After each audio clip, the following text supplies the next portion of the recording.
Beh, maestro, allora innanzitutto grazie perché Ma immagino figurati. che sia stata una nottata complicata perché Sì, ma ci là siamo esibiti davanti, tardi poi con Renga e Neck. Poi vabbè, appunto, ho aspettato la classifica perché... E sono contento perché poi sapevo che la stampa aveva apprezzato il brano di Loredana, però insomma, come bello. l'avete vissuto quell'uno là davanti? Ma in realtà ovviamente benissimo, ovvio che siamo scaramati, cioè non è detta nulla, adesso parte la gara diciamo vera, con i voti col televoto così.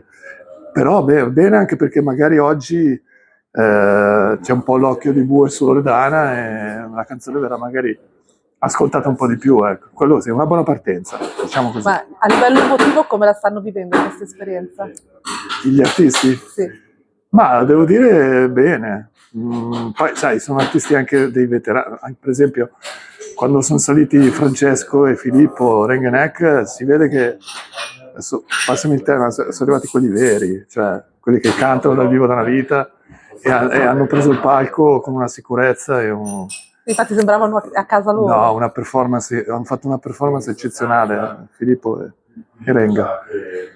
Ma anche Loredana, Loredana veramente cioè, calca i palchi da quanti anni? Boh, 50. Notevole, notevole, è stato proprio bello. Tra l'altro Quindi, no, li vedo sereni, li vedo tranquilli. Loredana che tra l'altro sarà a Varese il 15 di marzo, quindi adesso c'è un'attesa pazzesca, ma devo dire che tutto il territorio vi sta seguendo con molta attenzione.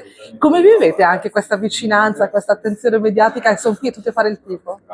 Tu parli della mia Sì, Varesotto, nel che verrà. Varesotto, ma cioè, sicuramente in tutti questi anni mi avete sempre supportato, soprattutto anche la prealpina, no? Alla fine mi avete sempre supportato e poi si è creato comunque un bel, adesso siamo proprio un bel team, no? C'è Andrea Bonomo con cui lavoro da anni, Gigi Fazio che è di Bustazzizio di origine, insomma adesso magari tralascio qualcuno, però si è creata una bella dimensione lì nel Varesotto a livello artistico. Beh, Clara, la new entry, diciamo. No, bello, ci sentiamo supportati. Mi ha colpito perché entrambi i pezzi parlano di pazzia.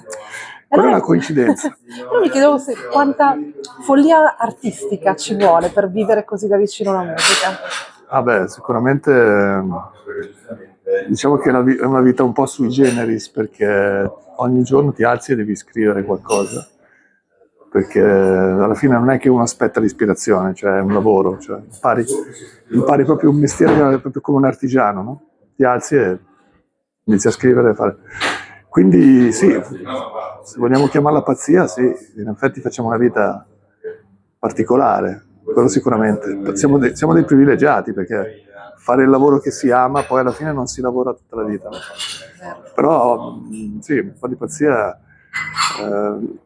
Ma anche qui a Sanremo è stata una coincidenza perché allora, il brano di Loredana l'abbiamo scritto come un vestito su misura su di lei. Io, Andrea Bonomo e Andrea Pugliese, poi lei è subentrata e ha ritoccato delle cose per renderla più sua, ancora di più.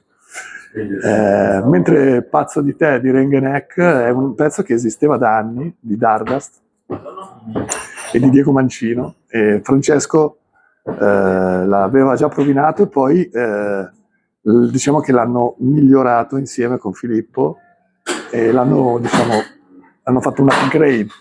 Però era un brano che esisteva già come idea nell'aere, non mi ricordo da tanto tempo.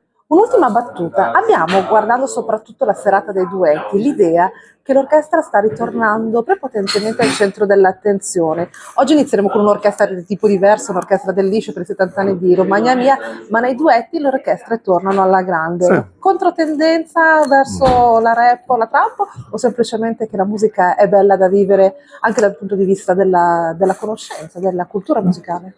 No, allora, ci sono due approcci diversi, nel senso che io quando vengo a Sanremo, anche se il brano, per esempio, quello di Loredana, è molto elettronico, se tu senti il disco che oggi è uscito, è un pezzo molto elettronico.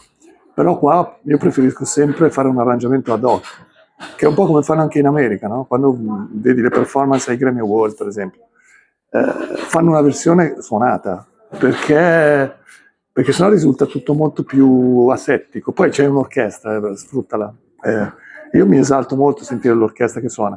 Quest'anno con Ring and Neck devo dire che anche il master che abbiamo fatto è già orchestrato, perché è un pezzo un po' retro, e lì volevamo veramente richiamare un po' quei temi alla tempo, quegli arrangiamenti degli anni 60, quindi l'ho proprio arrangiato in quel modo perché volevo...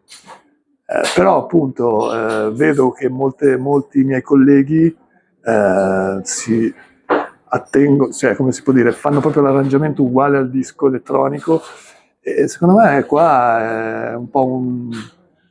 come posso dire, hai una Ferrari, usala, cioè cambia l'arrangiamento. Cioè.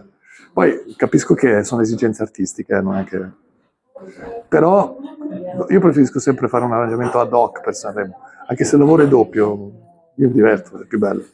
Quindi sì, l'orchestra, questa è per risponderti, però sicuramente l'orchestra quest'anno è molto predominante, soprattutto nelle cover, perché poi spesso sono brani retro, sono brani di un tempo, e io invece lì per esempio di solito faccio il contrario, tipo non stai telefonando, ho rischiato perché ho toccato Morricone, però ho fatto una versione updated, diciamo, aggiornata del pezzo nel 2015, e poi è diventato anche un singolo che è andato bene in radio, quindi dipende, non c'è una regola. Io di solito alle cover faccio il contrario, le faccio più moderne, mentre gli inediti cerco di renderli più adatti alla performance live dell'orchestra. Allora, non si dice buon Sanremo, però insomma il tifo lo possiamo fare. Non ho capito? Non si dice buon Sanremo, ma il tifo lo possiamo fare. Il tipo? Il tifo? Ah, il tipo sì, assolutamente, con tutti gli scongiuri del caso.